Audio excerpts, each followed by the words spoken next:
Je commence lundi prochain. Pas le bon moment en ce moment.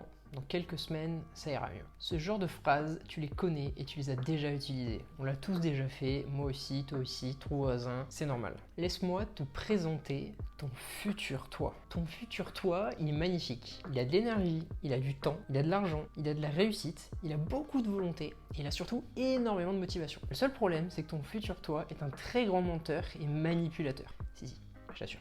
À travers l'avalanche de promesses de faire du sport demain, la garantie de choisir un plat plus équilibré que la pizza 4 fromages la dernière fois, l'assurance de commencer un nouveau rythme de vie lundi prochain, ce genre de choses, ton futur toi prouve encore et encore que c'est un maître de la tromperie. Le futur toi, donc cette personne qui existe dans un futur plus ou moins proche ou lointain, t'attire en te faisant croire que demain, après-demain ou la semaine prochaine, oui c'est souvent lundi prochain, il sera plus énergétique, il aura plus de temps à sa disposition, il aura plus de volonté et il aura plus de motivation. On aime penser à notre futur moi comme une personne différente, presque étrangère. Cette déconnexion peut malheureusement causer quelques problèmes. On va voir pourquoi ton toi du futur te joue des tours et pourquoi tu repousses souvent beaucoup de choses qui pourtant tu le sais devraient être faites et te rapprocheraient de tes objectifs. Avant de commencer, bienvenue sur ma chaîne. Si tu me découvres grâce à cette vidéo, je m'appelle Thibaut et je suis coach en ligne. Tu peux également me retrouver sur Instagram. J'accompagne les personnes qui veulent adopter un nouveau mode de vie afin de se transformer durablement. Et cela sans régime, sans frustration et sans passer des heures et des heures à faire du sport. Abonne-toi si ce n'est pas déjà fait. Tu vas retrouver ici beaucoup de vidéos avec plein de conseils pratiques qui t'aideront. Et dépose-moi un petit like, ça m'aide beaucoup. Allez, on repart dans le futur. Qui est le futur toi? Le toi actuel, c'est la personne qui regarde cette vidéo. Il ou elle a peut-être un peu soif, probablement. Veut probablement devenir un peu plus mince, se muscler un peu plus, avoir plus d'argent, bref. Le futur toi est la personne que tu imagines lorsque tu as fini de regarder cette vidéo. Parce que oui, je t'encourage à la regarder jusqu'à la fin, tu vas voir, c'est intéressant. T'as peut-être remarqué que très souvent, le futur toi est meilleur que le présent. Surtout s'il est imaginé dans un futur vraiment lointain. Meilleur boulot, plus d'argent, plus de temps, plus prospère, plus fit, plus musclé, meilleure santé, plus de motivation, plus d'enthousiasme, etc. Le futur toi, dans l'esprit du présent, il déchire tout. Il gagne à plat de couture. Plat de couture. Un plat de couture. C'est quoi cette expression? Bref, on s'imagine comme quelqu'un de différent et cette erreur mentale, on va dire, que nous commettons tous, ok, en grande majorité, c'est de nous considérer comme des étrangers un peu, qui fait que nous ne changeons jamais vraiment, presque jamais. Le fait d'idolâtrer et d'imaginer le futur toi comme quelqu'un qui accomplira les tâches que tu n'arrives pas à gérer dans le moment présent, te pousse à procrastiner et à éviter et rester paresseux en fait, ou peu actif. Tu profites des avantages, des récompenses immédiates de tes choix, donc regarder Netflix au lieu de faire une séance de sport par exemple, parce que quelqu'un d'autre, donc ton futur toi, en supportera les conséquences. Faire la séance de sport par exemple. Donc pourquoi se donner la peine maintenant si le futur toi prendra les choses en main plus tard? C'est en partie pour cela que tu dis que tu feras ta séance de sport demain. C'est pour cela que tu vas suivre de plus près ton alimentation lundi prochain. C'est pour cela que tu commenceras après les vacances. Et c'est pour cela que tu es convaincu que tu perdras du gras lorsque tu seras pas aussi occupé ou aussi stressé, ou que tu auras plus de temps, ou plus d'argent, ou je ne sais quoi d'autre. Le fait de transférer l'inconfort actuel sur le futur toi te permet immédiatement en fait, de te soulager de ce fardeau. Et bien sûr, c'est rassurant. Bien entendu, ce raisonnement tient pas la route. En fait, il y a de très grandes chances que tu aies les mêmes croyances et les mêmes pensées dans le futur. Ton futur toi aura un autre futur lui. Un truc comme ça, quoi. Bah, t'as compris. J'espère. Ouais, reste concentré parce que les histoires dans le futur, c'est jamais simple. Lorsque l'on conceptualise notre soi futur, on ne le conçoit pas comme nous. Car on l'a déjà vu, il est très facile d'imaginer avec précision comment on sera dans le futur. Il y a tellement de paramètres à prendre en compte et nous sommes surtout en constante évolution. Mais généralement, on oublie que notre futur ressentira probablement la même difficulté à réaliser certaines actions, la même résistance quant à aller s'entraîner ou à garder une alimentation saine, pas trop transformée, etc.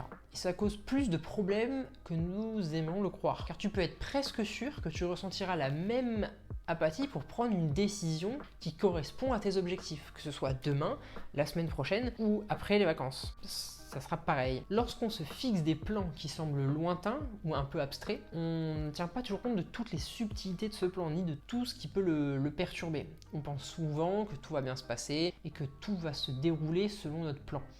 Mais le jour venu, ça se passe pas toujours comme prévu. Par exemple, le fait d'aller à la salle de sport, de s'entraîner chez soi. Si lundi, tu décides de t'asseoir dans ton canapé et de continuer la série que tu as commencé ce week-end parce qu'elle est vraiment trop cool, elle est top, et que tu te dis c'est bon, j'irai m'entraîner jeudi. C'est un peu loin dans le futur, c'est un peu flou, tu sais pas trop ce qui va se passer d'ici là. Tu peux être retenu au travail, tu peux être coincé dans les bouchons, tu peux recevoir une proposition d'apéro, etc. Puis au final, tu t'entraînes pas. Et tu te dis bon, allez, vendredi, c'est sûr, je m'entraîne.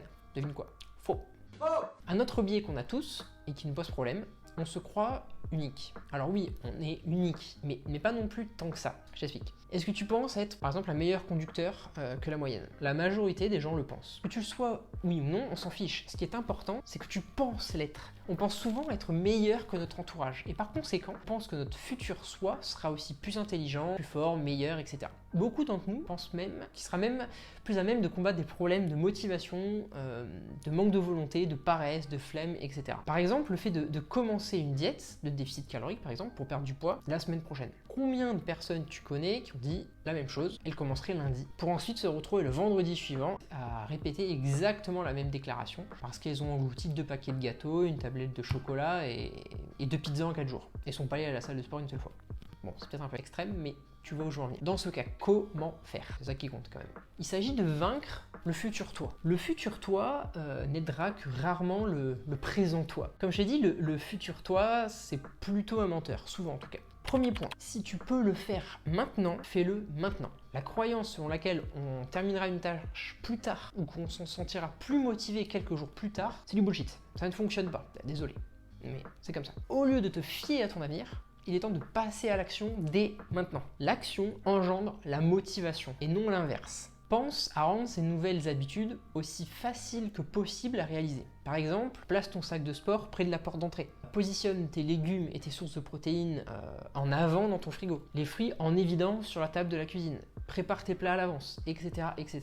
Plus une chose est simple à réaliser, moins tu auras tendance à la remettre à plus tard. Ça paraît logique. Point numéro 2, imagine le futur toi ayant accompli la tâche. Lorsqu'on se tourne vers le futur soi pour prendre des décisions dans le présent, on imagine souvent ne pas avoir fait quelque chose. Qu'il s'agisse de faire notre séance de sport ou de faire du meal prep, préparer ce repas. On fait souvent appel au futur nous pour nous rassurer que nous le ferons plus tard. Évidemment, ça se produit rarement. Concentre-toi plutôt sur le futur toi ayant accompli la tâche et notamment les conséquences positives de l'avoir fait. Par exemple, comment tu vas te sentir après cette séance de sport. Généralement, on est fier de soi, la sensation d'avoir accompli quelque chose, d'avoir une journée utile, d'avoir passé une bonne journée, d'avoir fait une bonne action, de s'être dépassé, challengé, d'avancer vers ses objectifs, etc. Donc que du positif. Donc la prochaine fois que tu tenteras de te fier à ton avenir pour guider tes décisions, envisage toutes les possibilités. Comment tu te sentiras si tu ne le fais pas maintenant et comment tu te sentiras si tu le fais maintenant. Et ça peut faire la différence. Il y a de fortes chances que tu réalises que ton futur toi se sentira mieux en te mettant au sport, en adoptant une alimentation qui te plaît